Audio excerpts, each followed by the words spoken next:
He needed me that night with me. You would have understood if you trusted me enough, she said, after spending the night at her ex's apartment on our anniversary. I didn't respond. Just went to the bedroom, started packing, and took the ring she'll never see. He really needed me that night. If you actually trusted me, you'd get it, she said, after coming home from her ex's apartment on our anniversary. I didn't say anything back. Just walked to the bedroom and started throwing clothes in a bag. So here's the thing about reaching peak clarity. Anger stops feeling useful. It's like your brain finally runs the numbers and realizes screaming won't change the math. The equation was simple. She picked him over me on the one night that mattered most. Everything else was just noise. Look, I'm not the guy who throws things or punches walls. Never saw the point.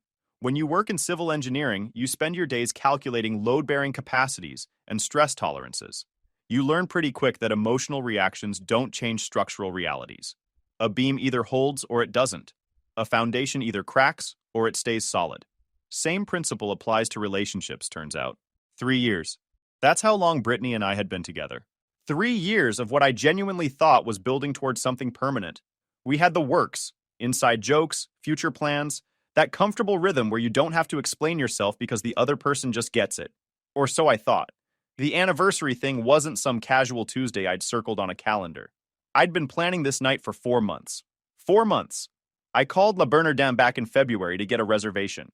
You don't just walk into that place on a Saturday night. I bought a whole new outfit for it. Got a haircut 2 days before. Bought that stupidly expensive bottle of wine she'd mentioned loving 6 months ago when we went to some vineyard tour upstate. I remembered because I'm the kind of guy who remembers. And that ring. Man. 6 months of saving. I work a decent job as a civil engineer, but I'm not swimming in cash. Every paycheck, I'd been setting aside a chunk. Skipping lunches out with the guys. Bringing sandwiches from home. Passing on the new motorcycle I'd been eyeing. All of it going into this one perfect ring because I wanted her to have exactly what she deserved. The jeweler was 2 hours away. I'd done my research, found this guy who did custom work, and driven out there on a Saturday to work with him directly. We'd spent 3 hours going over different cuts, different settings. I had a picture on my phone, one I'd sneak screenshotted when Brittany was showing me some celebrity's engagement ring she liked. I wanted it to be perfect. It was 8 a.m. on a Saturday morning when everything fell apart. My girlfriend of 3 years, Brittany, walked through our front door looking like something the cat dragged in. And I don't mean hospital shift exhausted or pulled an all-nighter studying exhausted. I mean stayed up until 4 a.m., drinking cheap box wine and trauma bonding with an ex exhausted. There's a specific look to it. Trust me. The apartment was still decorated from the night before. I'd set everything up perfectly. Candles on the table, the expensive kind that actually smell good, not that cheap vanilla garbage from the discount store. Fresh flowers in a vase. I'd even cleaned the whole place, which if you know me is saying something. Vacuumed, wiped down surfaces, made the bed with the nice sheets. The whole domestic boyfriend thing. She dropped her keys on the console table. That sound, metal hitting wood, echoed through the apartment like a gunshot in all that silence. I was sitting on the couch, still in the same outfit I'd worn the night before. Navy button-down shirt, pressed slacks, the leather shoes I only break out for special occasions. I hadn't changed. Hadn't showered, hadn't slept, just sat there all night watching the door, checking my phone, going through every possible explanation in my head. Started with the innocent ones. Car accident, phone died, some emergency at work, then moved to the less innocent. She forgot. She's with friends and lost track of time. She's avoiding me for some reason. Then finally landed on the truth my gut had known since hour 3 of waiting. She's with him. Oh, you're up, she said, kicking off her boots by the door. She didn't even look guilty yet, just annoyed that I was awake. She rubbed her temples in this theatrical way, fishing for sympathy. God, what an absolute nightmare of a night. I am completely destroyed right now. She walked past me toward the kitchen, expecting me to jump up and follow. Expecting the usual routine. Me asking what happened, if she's okay, does she need anything? Let me make you some coffee, baby. That's how it always went. Brittany would have some crisis or drama, and I'd slide into support mode. Been doing it for 3 years. But I didn't move. Stayed on that couch. Didn't even turn my head to watch her go. She made it maybe 3 steps before she stopped. I could feel her turning around. The air in the room changed. Got heavier. That's when she actually looked at the scene behind me. Really looked at it for the first time. The dining table with its perfectly arranged place settings. The candles, still in their packaging because I'd been planning to light them when she arrived. The vintage wine, Chateau Lynch Bages 2010, $200 I'd dropped on it. Specifically because she'd mentioned it was her favorite when we did that wine tasting tour. 2 crystal glasses sitting next to the bottle, completely unused, perfectly clean. A silent testament to the dinner that never happened. Jake, please, she sighed, and I could hear that preemptive annoyance creeping into her voice. The tone that says I'm about to make this your problem, not mine. Don't do this. Don't start with the guilt trip right now. Start what? I asked. Kept my voice level. Calm. Almost clinical. The silent treatment thing. The passive-aggressive sitting in the dark thing. Tyler was in a really bad place last night, okay? He was spiraling hard. Like, really hard. He called me around 9 completely panicking. If I hadn't gone over there, I honestly don't know what he would have done to himself. I had to go. Tyler Madison. Her ex. The perpetual disaster she'd dated for 2 messy, turbulent years before she met me. The guy who was supposedly a DJ on the verge of making it big at 24, and somehow, miraculously, still a DJ on the verge of making it big at 29. 5 years of being on the verge. Must be quite the edge. For 3 solid years, I'd been the stable one in Brittany's life. The responsible civil engineer who paid 70% of our bills because she was investing in her career as a social media coordinator. The guy who planned our trips, booked everything, made sure the rent was paid on time. The one who fixed every broken thing in our apartment. The leaking kitchen faucet, the bathroom door that stuck, the garbage disposal that kept jamming. I'd learned basic plumbing from YouTube just to avoid calling a guy. Tyler was the opposite. The chaotic creative. The struggling artist who only ever called Brittany when he was broke, lonely, high, or having some kind of existential crisis about his music career, which was roughly every 3 weeks like clockwork. And every single time, Brittany would drop everything to go manage his emotional state. I'd put up with it because I trusted her, because she'd told me 100 times that Tyler was just a friend now, that chapter was closed, that I had nothing to worry about. And like an idiot, I'd believed it. Because when you love someone, you want to believe the best version of their story. It was our 3rd anniversary, Brittany, I said. Let the words just sit there in the space between us. She actually rolled her eyes. Like physically rolled them at me. I know. And I feel absolutely terrible about missing the dinner. I really do. But Jake, this was literally life or death. He was talking about ending everything. Suicide. What kind of person would I be if I just ignored that because of some dinner reservation? What kind of heartless monster ignores someone who's suicidal? The manipulation was so textbook I almost laughed. She was trying to make me the villain. Trying to make me the bad guy for caring that she'd ditched our anniversary. For caring that she'd stood me up at a restaurant I'd booked 4 months in advance. Carrying a ring in my pocket that cost me 6 months of sacrifices.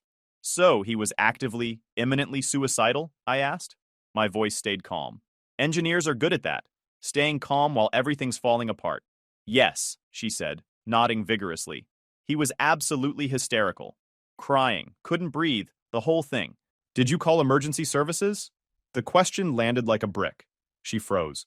Just for half a second, but I caught it. What? She said. If he was an immediate, active threat to himself, the appropriate response is to call professionals. Crisis intervention teams. People who are actually trained for suicide prevention. Did you call them? Did you call anyone qualified to handle that situation? Her face shifted. The annoyance was cracking, guilt seeping through. No, Jake, I didn't call the police on him. That's not... He just needed someone there to talk to. Someone who knows him. He needed to not feel alone. Right, I said. So you decided you, specifically, were the only person in his entire life who could prevent him from self-harm. Not a trained professional, not a crisis hotline, not even his family. Just you. You're twisting this, she snapped.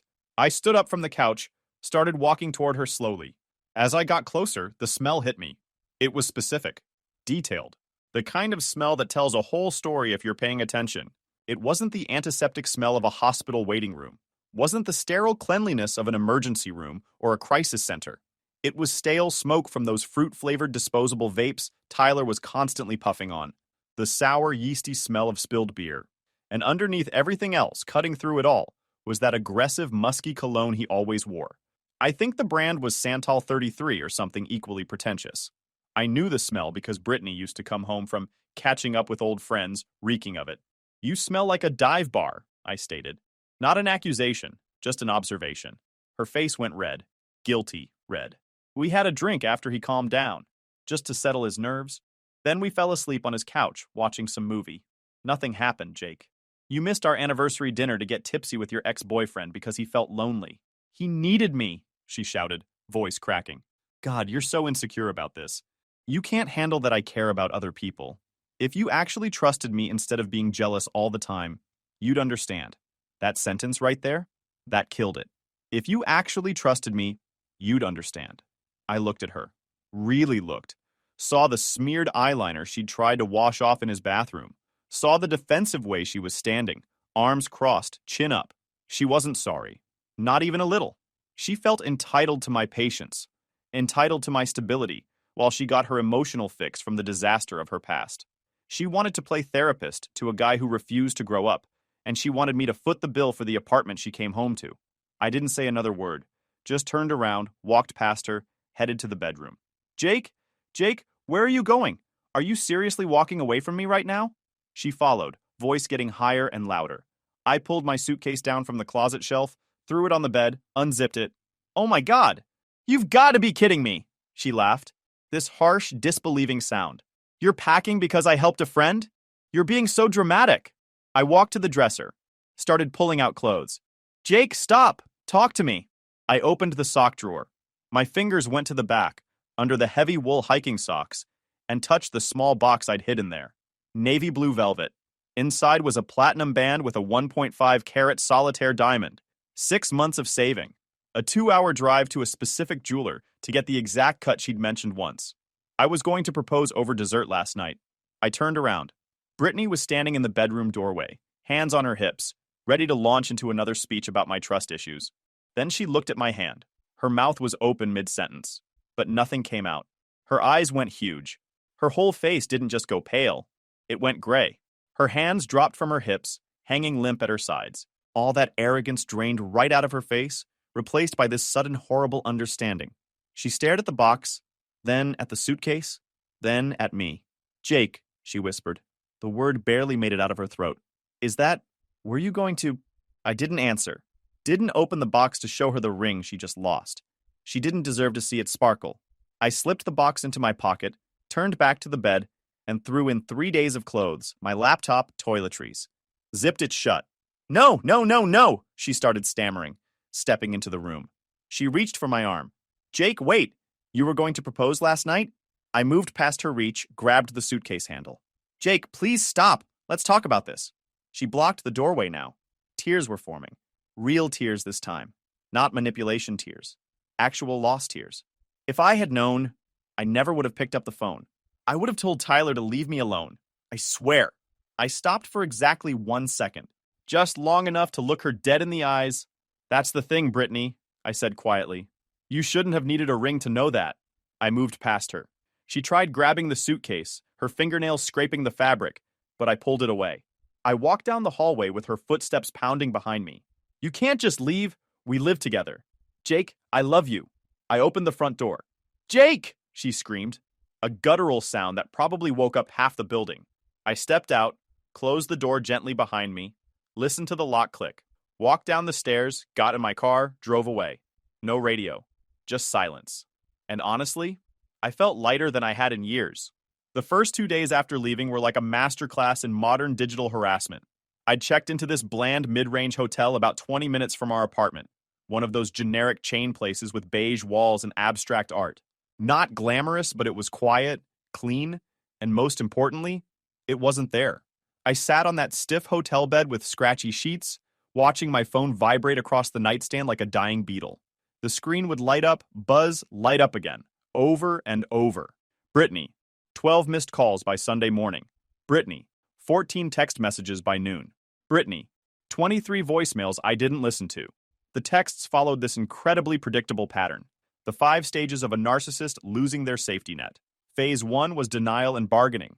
This phase lasted from Saturday morning until Sunday afternoon. Baby, please pick up. I can't breathe right now. You're scaring me. I'm throwing out all of Tyler's stuff right now. I'll send you pictures to prove it. Just come home and we can talk this through. We can fix this. We can get through anything. Couples go through rough patches all the time. We don't just throw away 3 years over one misunderstanding. I'll do anything to make this right. Please just tell me what you need me to do. Phase 2 was anger. Started Sunday evening, lasted through Monday morning. You're being incredibly immature right now. So you're just going to abandon me after everything I did for you? After I supported you through your job stress? That's actual cowardice, Jake. You clearly never really loved me if you can just walk away this easily. You were probably just looking for an excuse to leave. I bet you've been wanting out for months. The job stress thing was rich. She supported me by complaining that I worked too much and didn't give her enough attention. Real supportive. Phase 3 was the flying monkeys. By Sunday afternoon, she'd deployed her entire network. Her best friend Madison called first. For context, Madison had cheated on 2 different husbands and somehow still considered herself a qualified relationship counselor. She'd been telling Brittany for years that I was too controlling because I asked Brittany to contribute to rent and not blow her entire paycheck on brunch and clothes. I made the mistake of answering one of her calls, mostly because I genuinely needed to know if Brittany was going to do something crazy, like set the apartment on fire or trash my stuff. Jake, you need to end this cruel performance right now, Madison snapped, before I could even get out a hello. Her voice was so shrill it could have shattered glass. She is on the floor, Jake. Literally on the floor, sobbing her eyes out. You can't just dangle an engagement ring in someone's face and then completely abandon them. Do you realize that's a form of psychological abuse? That's what you're doing. You're abusing her. I was sitting in this uncomfortable chair by the hotel window, watching traffic crawl by on the interstate. I felt this weird detachment from everything, like I was floating above my own life, watching it happen to someone else. I didn't dangle anything, I said. My voice came out calmer than I expected, almost robotic. I packed it. The ring belongs to me. Just like the rent money she's going to desperately need next month when she realizes I'm not coming back. You are heartless! Madison practically shrieked into the phone. She made one mistake, Jake. One. She was trying to be a good friend to someone who was suffering. And you're punishing her like she committed some kind of crime. Madison! I cut her off, keeping my voice low and level. Let me paint you a picture. She came home at 8 in the morning smelling like his cologne and stale beer. She missed a dinner reservation I made 4 months ago. She chose to spend our anniversary getting tipsy with her ex instead of with me. She didn't save a life. She went on a date. Tell Brittany she has until the end of the month to figure out the lease situation. I'll pay my half of rent through the end of this month like the lease requires. After that, she's completely on her own. Jake, you can't just... I hung up mid-sentence. Blocked Madison's number. Then I went through and blocked Brittany's sister Rachel. Blocked her work friend Sasha. Muted the entire group chat we'd all been in together. Just methodically cutting out every avenue she had to reach me through proxy. It felt good. Felt like taking control back. Monday morning, I went to work like absolutely nothing had happened. Showered at the hotel, put on a clean shirt, drove to the office, walked in at my normal time, grabbed coffee from the break room, sat down at my desk. My coworker Ben asked if I had a good weekend. I said it was fine. Didn't elaborate. He didn't push. That's the thing about working with engineers. Nobody really digs too deep into personal stuff.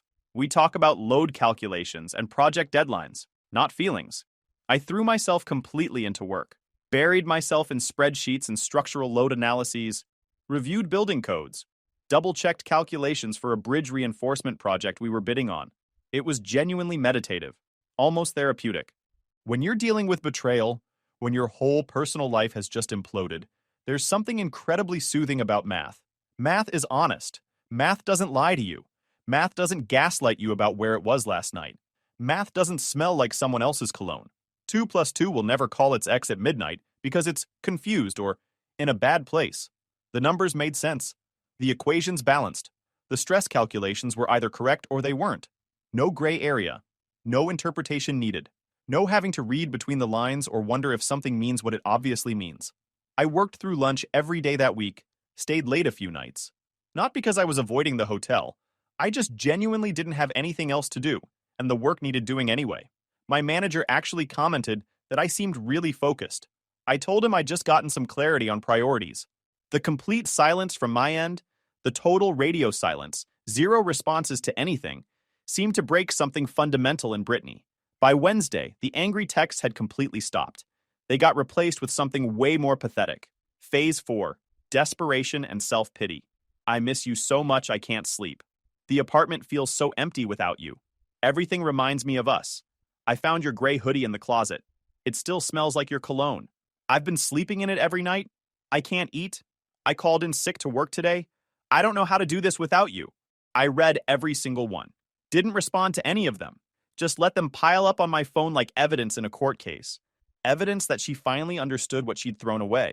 The image of her face when she saw that ring box was permanently burned into my brain. That moment of horrified realization. That instant when everything clicked for her and she understood the magnitude of what she'd done. That was my closure. That was all I needed. Anything I said now would just dilute that perfect moment of recognition. Words couldn't add anything to that. About 3 weeks later, I had to swing by the apartment to grab the rest of my stuff. I timed it for a Tuesday morning when I knew she had a team meeting at work. The place was trashed. Looked like a frat house after spring break. Takeout containers covering the coffee table. A mountain of dirty laundry on the sofa. It was basically her internal state made physical. I packed my books, my espresso machine, the rest of my clothes. As I was loading the last box into my car, my neighbor Mrs. Patterson walked by with her pug. Mrs. Patterson was basically the neighborhood surveillance system. "Jake!" she waved, shuffling over. "I haven't seen you around. Is everything all right? Brittany's had quite a bit of company lately." I paused. "I moved out, Mrs. Patterson. We broke up." She leaned in, conspiratorial. "Oh, well, that young man with the loud muffler has been parking in your spot. Plays music at all hours. I was going to complain to the building manager, but I didn't want to cause problems." Tyler. Of course. It hadn't even been a month, and the parasite had already latched onto the new host.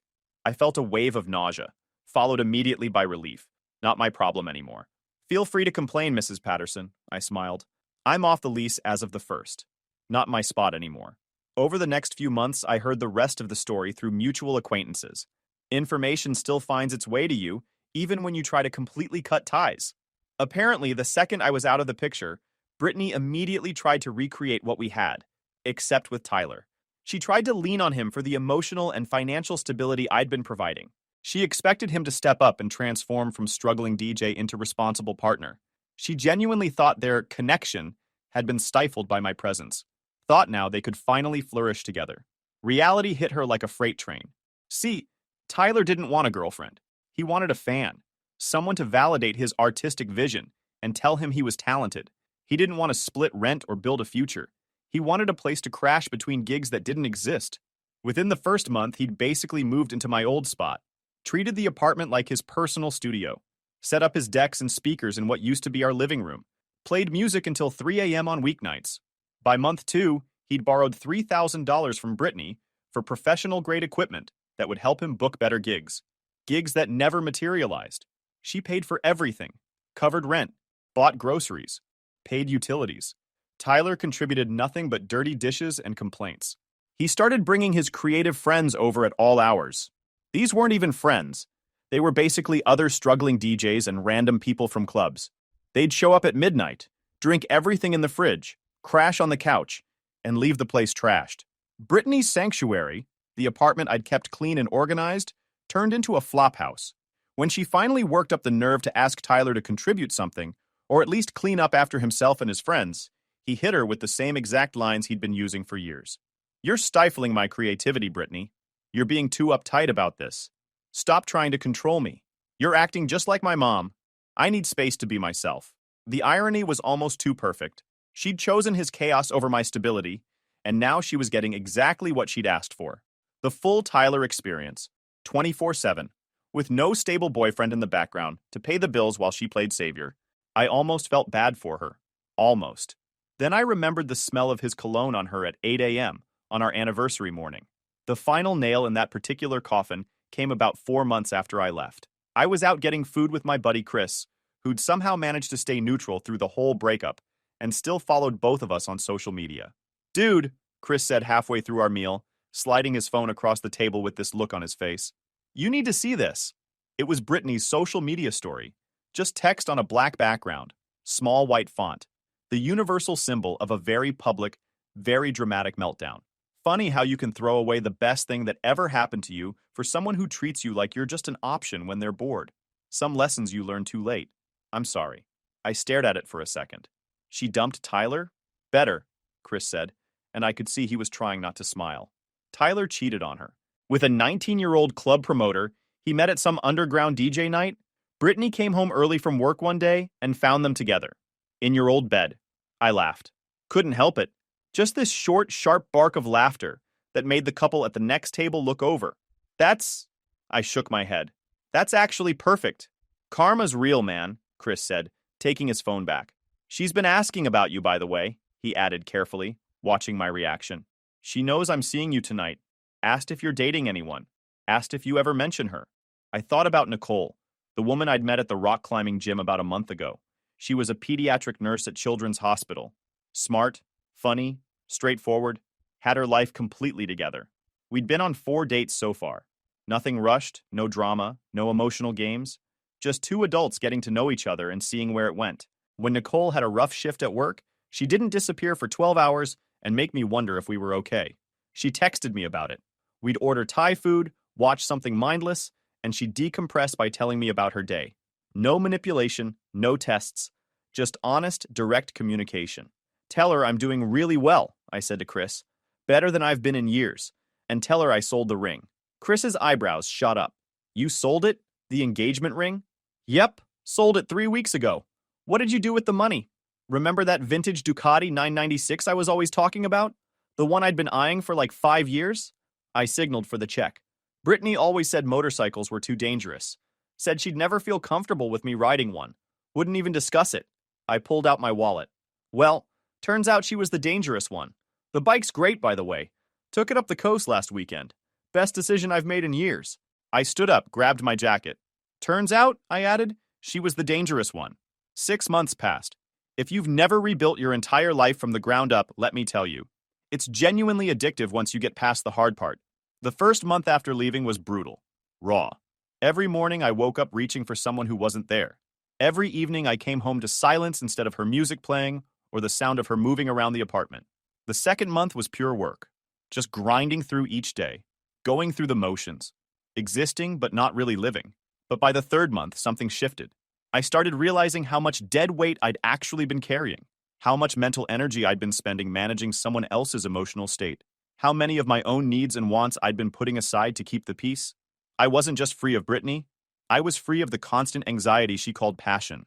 Free of walking on eggshells, wondering if suggesting she contribute more to rent would trigger a 3-day argument about how I didn't understand her career trajectory. Free of the weird jealousy games, the random tests of my devotion, the constant need for reassurance. She'd wanted to play savior to a perpetual man-child who refused to grow up, and she'd wanted me to subsidize that fantasy by paying for the nice apartment she came home to when the chaos got too real. I threw myself into everything I'd been putting on hold. Worked harder, but smarter this time. Took on the projects nobody else wanted, the complicated ones that required actual problem solving. Got noticed by upper management. 6 months after the breakup, I got promoted to senior project manager with a 25% raise. Bought that Ducati 996 I'd been drooling over for years. Brittany had always vetoed it. Said motorcycles were dangerous death traps, and she'd never feel comfortable with me riding one. Funny how that worked out. I took that bike up the Pacific Coast Highway almost every weekend, feeling the wind tear past me, clearing out the last cobwebs of that relationship. And I started seeing Nicole. Really seeing her, not just dating casually. Nicole was different from the ground up. She was a pediatric nurse at Children's Hospital, had her life completely together. When she had a genuinely rough day at work, like losing a patient or dealing with heartbreaking family situations, she didn't lash out at me or disappear for 12 hours. She just told me about it. We'd order Thai food, watch whatever sci-fi garbage was on streaming, and she'd decompress by talking through it. No games, no tests of my loyalty, no manufactured drama, just 2 adults with their stuff together, building something solid and real. One random Tuesday evening about 6 months after I'd left, I was at this high-end furniture store downtown called Jensen & Burke. I was finally buying a new sectional for my condo, the place I'd bought entirely with my own money, decorated completely with my own taste. No more beige throw pillows with inspirational quotes. No more live laugh love signs. No more compromising my style for someone else's Pinterest board. I was in the contemporary section, testing out this charcoal gray leather sofa. Sitting on it, checking the firmness, imagining it in my living room. The store was pretty empty for a Tuesday evening. Just a few other couples browsing. A salesperson hovering nearby in case I needed help. That's when I felt it. You know that primal instinct? That lizard brain awareness that you're being watched? The hairs on the back of my neck stood up. I turned around slowly. Standing about 20 feet away near the store entrance, looking like an actual ghost of her former self, was Brittany. She looked diminished. That's genuinely the only word that fits. She'd always carried herself with this confidence, sometimes crossing into arrogance, but now she just looked small, defeated. She was wearing old gray yoga pants with a stain on one leg and an oversized hoodie that had seen better days. Her hair was pulled back in this messy, frantic bun with pieces falling out all over the place. She looked exhausted, genuinely looked like she'd aged 5 years in the last 6 months. She was holding one of those cheap iced coffees from the gas station, not the fancy stuff she used to insist on, and she was just staring at me like she'd seen a ghost, like I was some kind of mirage that might disappear if she looked away. I felt nothing. No spike of adrenaline, no anger, no sadness, no longing, just this flat, complete indifference, like seeing an acquaintance from a job I'd left years ago. She hesitated for a long moment, clearly debating whether to approach. Then she started walking over. Her walk was tentative, uncertain, missing that confident stride she used to have. The stride that said she knew she was the hottest person in any room. "Jake," she said when she got close. Her voice came out small, uncertain. "Brittany," I nodded politely, kept my voice neutral. "How are you?" She blinked a few times, clearly thrown completely off balance by my calm tone. She'd probably spent the whole walk over here preparing for anger, or maybe longing, had probably hoped I'd been miserable without her. Didn't know what to do with this complete indifference. I'm okay," she lied. Her eyes darted over my outfit, the tailored charcoal jacket I was wearing, the nice leather boots, the watch Nicole had bought me for my birthday. Then her eyes moved to the expensive leather sofa I'd been sitting on, taking in the price tag visible on the arm. "You look really good, really happy." "I am," I said simply. Didn't elaborate. "I really am." She bit her lower lip. That thing she used to do when she was nervous or wanted something. I could literally see the gears turning behind her eyes. Calculating, looking for an opening, trying to figure out her angle. "I heard about your promotion," she said, attempting casual conversation. "Chris told me. Congratulations." "That's amazing. You always worked so hard. I always said you'd end up running that whole place someday." "You actually said I worked too much and needed to learn how to relax and be spontaneous," I corrected her gently. My voice stayed even. "But thanks anyway." She flinched like I'd slapped her. "Jake, look." She shifted her weight, moved slightly closer. "Can we talk? Just for 5 minutes. I know I don't deserve it, but I tried texting you and—" "I blocked you, Brittany," I said. Matter of fact, I know you did, and I absolutely deserved it." She took another step closer, fully invading my personal space now. The smell hit me. Stale coffee, unwashed hair, that desperate energy that comes off people who are barely holding it together. "But I need to say this. I need you to know that I messed up. Big time. Tyler, God, Tyler was such a massive, horrible mistake." I checked my watch. Not as some power move. I genuinely had dinner plans with Nicole in 45 minutes. "I know," I said. That stopped her for a second. You know?" "Heard through the grapevine," I said. "Borrowed money from you. Cheated with someone half your age. It's a tale as old as time, really. He was awful, Jake. Truly awful. Manipulative. Emotionally draining." Tears started forming in her eyes now. Real tears. Not the manipulative kind. "He used me. Drained my bank account. Took everything from me. I'm literally staying on Madison's couch right now because I couldn't afford to keep the apartment on my own." I didn't say anything. Just let her keep talking.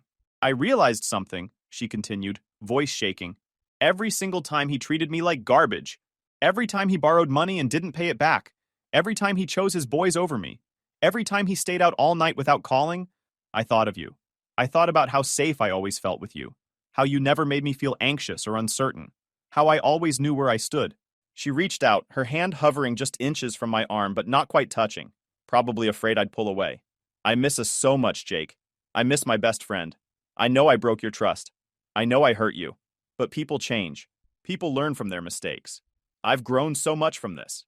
We can start over. Slowly. I can make everything up to you. I can prove that I've changed." This was it. The moment she'd probably been rehearsing in her head for weeks, maybe months.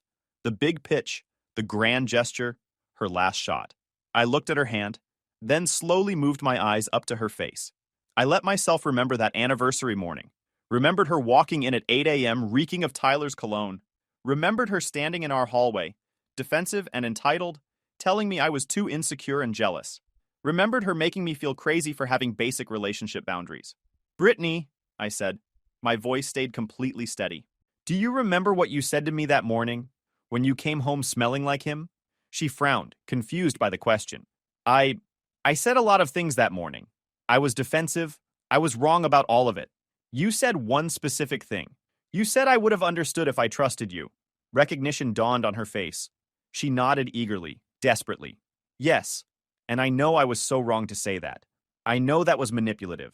I know I was trying to make you feel bad for having completely reasonable boundaries. You weren't wrong, I said quietly. She froze completely. What? You were actually right, I said. If I had trusted you that morning, I would have been a complete fool. But I made the much better choice. I trusted myself instead. I trusted my gut, my instincts, my own worth. And I understood exactly what I needed to do. I took a deliberate step back, putting physical distance between us, creating space. I don't hate you, Brittany. I need you to understand that. I don't hate you. I don't wish bad things on you. I don't sit around thinking about revenge. I don't think about you enough to hate you. But we aren't starting over. We aren't trying again. We aren't anything. You made a choice that night. You chose a life of chaos and drama over a life of stability and partnership. I chose peace. And I'm absolutely not trading my peace to help fix your mistakes or make you feel better about your choices. Her face crumpled. The tears that had been forming finally spilled over. But the ring, Jake. You bought an engagement ring. You wanted to marry me. You were planning a whole future with me. You can't just turn that kind of love off like a light switch. I didn't turn it off, I said. My voice stayed calm, almost gentle. You killed it that morning. You looked me dead in the eyes and chose him over me. Over us. Over everything we'd built. After that, the ring was just a piece of metal. Expensive metal, but still just metal. I paused, let that sink in for a second. I sold it, actually, I added. About 2 months ago. Got a pretty good price for it, too. Put the money toward the down payment on my condo. So in a weird way, you did help me build my future. Just not the future you wanted. Not the one you thought you'd have. Her mouth opened and closed a few times. No sound came out. She looked around the furniture store. At the expensive leather sofas, at the designer lighting fixtures, at the price tags that represented a life she could have had, at the version of me standing in front of her that she'd thrown away for a guy who cheated on her with a 19-year-old club promoter. I really do have to go, I said, checking my watch again. Nicole's waiting for me. We're making dinner together tonight. Nicole, she whispered. The name came out like she was testing it, like saying it made it real. My girlfriend, I said. And man, that word tasted good in my mouth. We've been together for 3 months now. She trusts me completely, and I trust her completely. It's this crazy thing where we just communicate, like adults. It's actually nice. Refreshing. You should try it sometime. The whole honesty and trust thing. I didn't wait for her to respond. Didn't give her a chance to launch into another desperate pitch. I just turned my back on her. Literally turned around and started walking toward the exit. Jake, wait. I heard her voice behind me, small and broken. I didn't turn around. Didn't pause. Didn't look back. I walked toward the exit, toward the cool evening air, toward where my Ducati was parked at the curb, toward my condo that I decorated myself, toward Nicole, who was probably already at my place starting to prep vegetables for the stir-fry we were making, toward a future that was finally, completely, totally mine. Behind me in that furniture store, there was only silence. And you know what? It was absolutely beautiful. Guys, we are so close to hit 100,000 subscribers on this channel. If you are not subscribed to the channel, please consider subscribing. It really helps hit that 100,000 mark. Thanks for making this dream come true.